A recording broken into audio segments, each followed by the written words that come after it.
बघेलखंड और बुंदेलखंड के कुछ जिलों में रक्षाबंधन के दूसरे दिन कजलिया का त्योहार मनाया जाता है, जहां अब यह पर्व धीरे धीरे अपना महत्व खोता जा रहा है। लोगों की व्यवस्था ने इस त्योहार को कुछ घरों तक ही समेट दिया है। देखिए रिपोर्ट। काजलिया सावन के महीने में रक्षाबंधन के ठीक अगले दिन पारंपरिक गीतों और एक दूसरे से मिलने मिलाने का एक त्योहार है। यह पर्व कभी बघेलखंड और बुंदेलखंड के कुछ जिलों में बड़ी धूमधाम से मनाया जाता था, मगर आधुनिकता की दौड़ और लोगों की व्यवस्था ने इस त्योहार को कुछ घरों तक ही समेट दिया है।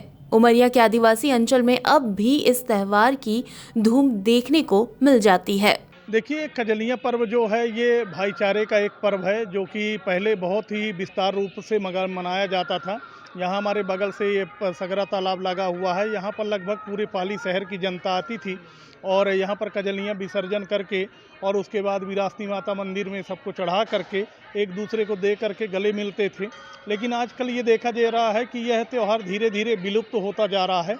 आज देखिए तो बहुत कम यहाँ संख्या दिखाई दे रही है और इसका अस्तित्व अभी गांव में ज़रूर बचा हुआ है, जहाँ पर बांस के जो जिसको गेंडी बोलते हैं, बांस के उसमें बना करके उसमें चढ़ के लोग खेलते थे और काफ़ी उत्साह मनाते थे। लेकिन शहर में यह धीरे धीरे विलुप्त होता जा रहा है। गेहूं, जौ, बांस के बर्तन और खेत की मिट्टी इस त्योहार में खासा महत्व रखते हैं। महिलाएं नाग पंचमी के दूसरे दिन खेत से मिट्टी लेकर आती हैं और बांस के बर्तन में गेहूं या जौ बोती हैं। रक्षाबंधन तक इन्हें पानी दिया जाता है, इनकी देखभाल की जाती है। इसमें उगने वाले जौ या गेहूं के छोटे छोटे पौधों को ही कजलिया कहा जाता है। पुरुष इन पौधों को देखकर अनुमान लगाते थे कि इस बार फसल कैसी होगी, जबकि कजलिया वाले दिन घर की लड़कियां कजलिया तोड़कर घर के पुरुषों के कानों पर लगाती और घर के पुरुष शगुन के तौर पर लड़कियों को रुपए देते थे। ये कजलियाँ पर्व जो है आपसी भाईचारे का पर्व है और ये तो हमारी भारत की संस्कृति की अपनी एक पहचान है, एक धरोहर है, जो कि हम पहले धूमधाम से मनाते थे, सभी लोग मनाते थे। लेकिन मैं आजकल देख रही हूँ कि ये जो नई पीढ़ी के लोग हैं इसे भूलते जा रहे हैं।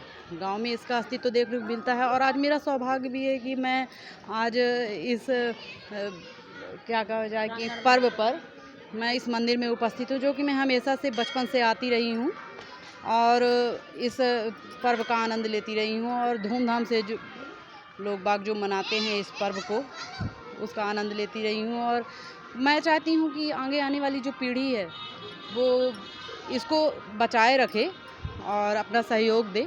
धन्यवाद। इस पर्व में कजलिया लगाकर लोग एक दूसरे के लिए कामना करते हैं कि सब लोग कजलिया की तरह सुख और धन धान्य से भरपूर रहें। इसलिए यह पर्व सुख और समृद्धि का प्रतीक माना जाता है। एमपी न्यूज़ के लिए उमरिया से मनु उपाध्याय की रिपोर्ट।